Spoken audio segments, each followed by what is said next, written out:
जय भगवान। मैं कल्पना शाह जय भगवान एक्यूप्रेशर सर्विस अंतर्राष्ट्रीय संस्था से जुड़ी हूँ। यह संस्था बम्बई के कांदीवली पश्चिम में है। हमारे गुरुजी श्री नवनीत भाई शाह एक्यूप्रेशर के माध्यम से एक्यूप्रेशर का प्रशिक्षण एवं उपचार का काम करते हैं। आज हम मेंस्ट्रुअल प्रॉब्लम के अंतर्गत इरेग्युलर पीरियड्स और स्कैंटी यानी कि कम आने वाले पीरियड्स के बारे में बात करेंगे। पिछले वीडियो में हमने वाइट डिस्चार्ज के बारे में देखा था, तो सबसे पहले देखते हैं कि इरेग्युलर पीरियड्स किसे कहते हैं। 10-12 साल की बेटी से लेकर 40-50 साल की महिलाओं में प्रति महीने ऋतुस्राव यानी कि पीरियड्स आते हैं। अगर किसी कारणवश ये पीरियड्स लंबा होने लगे, अर्थात 1 महीने के बदले 2-4 महीने के बाद होने लगे, या तो उससे भी अधिक दूर चला जाए, या तो 10-15 दिन में हो जाए, तो इसे इरेग्युलर पीरियड्स कहते हैं। इसमें पीरियड्स की डेट सुनिश्चित नहीं होती। अल्प रक्तस्राव यानी कि स्कैंटी पीरियड्स, जिसे मेनोरिया भी कहते हैं, तो अल्प रक्तस्राव में देखा जाए तो हर महिलाओं में 4 से 6 दिन तक ऋतुस्राव अर्थात ब्लीडिंग होता है। लेकिन अगर कोई समस्या के कारण उसे ब्लीडिंग कम हो जाए, यानी कि 1 या 2 दिन तक ही हो और वो भी अल्प मात्रा में, तब उसे मेनोरिया यानी कि अल्प रक्तस्राव की तकलीफ कहा गया है। इन दोनों समस्याओं की वजह है सबसे पहले असंतुलित हार्मोन्स की मात्रा, यानी कि हार्मोन्स अगर इरेग्युलर हो जाए, असंतुलित हो जाए, तो उसे तकलीफ होती है। दूसरा डायबिटीज, तीसरा थायराइड, चौथा ओबेसिटी यानी कि मोटापा, 5वां स्ट्रेस यानी कि तनावपूर्ण जीवन, छठा जेनेटिक यानी कि आनुवांशिक भी हो सकता है, 7वां लंबे अरसे से अगर कोई दवाई खा रहा है तो उसके कारण भी ये तकलीफ हो सकती है, और 8वां कोई दवाई की साइड इफेक्ट से भी तकलीफ होती है, और अगर बर्थ कंट्रोल पिल्स ज़्यादा ली जाए तो उसके कारण भी ये समस्या हो सकती है। इन समस्या को जितना हो सके उतना जल्दी से दूर करना चाहिए, वरना ये अन्य बीमारियों को भी हमारे शरीर में आने की संभावनाएं बढ़ा देता है। तो आइए इसके कुछ घरेलू उपचार देखें।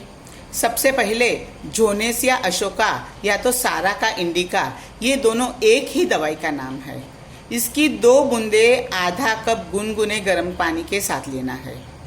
इसको सुबह और शाम दिन में 2 बार लेना है, और इसे डेट के यानी कि आपकी मासिक साइकिल के डेट के 1 दिन पहले से लेकर उसको चौथे दिन तक, यानी चौथे दिन भी आपको लेना है। इसके बाद इसे छोड़ देना है, फिर वापस उसे अगले महीने में रिपीट करना है। इस तरह आप तब तक चालू रखें जब तक आपकी डेट रेगुलर हो जाए और आपका स्राव बिल्कुल नॉर्मल हो जाए। दूसरा प्रयोग, जिसमें गाजर के बीज 1 चम्मच भर लेने हैं, उसको आधा कप पानी के साथ घुटकर उसकी पेस्ट बनानी है। इस पेस्ट को सुबह खाली पेट आपको खा लेना है, और लेने के बाद आधा घंटे तक कुछ भी नहीं लेना है। इस प्रयोग को भी आपकी जो डेट है मासिक साइकिल की, मंथली साइकिल की जो डेट है, उसके 1 दिन पहले से शुरू करके चौथे दिन तक चालू रखिए, फिर उसे छोड़ दीजिए और वापस अगले महीने चालू करें। इस तरह से आपको करते रहना है। तीसरा प्रयोग, अजवाइन का काढ़ा। 1 चम्मच भर अजवाइन को 2 कप पानी में रात को भिजाना है। सुबह में उसे उबालकर आधा करना है, यानी कि 1 कप रहने पर उसे नीचे उतारकर छान लेना है। छानने के बाद उसके अंदर 1 चम्मच भर गुड़ यानी कि जैगरी डालना है, और इस डिकॉक्शन जो हुआ है यानी कि जो काढ़ा बना है उसके 2 भाग करने हैं। 1 भाग को सुबह लेना है और 1 को शाम को लेना है। इस प्रयोग को आपकी मंथली साइकिल के 3 दिन पहले से शुरू करना है, और मंथली साइकिल जैसे ही शुरू होती है तब उसे छोड़ देना है। इसे भी जब तक नॉर्मल हो जाए तब तक उसे चालू रखना है।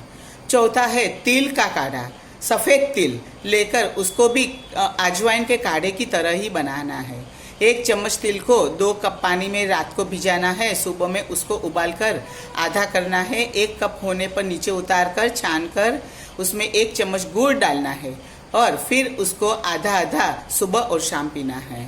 इस तरह से ये चारों प्रयोग में से कोई भी एक ही प्रयोग आपको करना है। यह ध्यान रखें कि कभी भी चारों प्रयोग को साथ में ना करें। जो भी प्रयोग आपको इजी लगे, सरल लगे, वही प्रयोग आप करें। और दूसरी बात कि कोई भी मिक्स एंड मैच मत करें, यानी कि सुबह में आपने जोने से अशोका लिया, शाम को आपने तिल का काढ़ा लिया, दूसरे दिन अजवाइन का काढ़ा लिया। ऐसे कभी भी मिक्स एंड मैच ना करें। और जो भी प्रयोग आपको बताया गया है उसको सुनिश्चित रूप से जितने दिन तक बताया गया है उतने दिन तक अवश्य करें। और जब तक आपकी साइकिल रेगुलर हो जाए और आपका स्राव यानी कि पीरियड्स नॉर्मल हो जाए, उसका फ्लो नॉर्मल हो जाए, तब तक इसे चालू रखें ताकि आपको इच्छित परिणाम प्राप्त हो और आपका स्वास्थ्य बिल्कुल ठीक रहे। ऐसी उम्मीद के साथ हम वापस मिलेंगे। जय भगवान।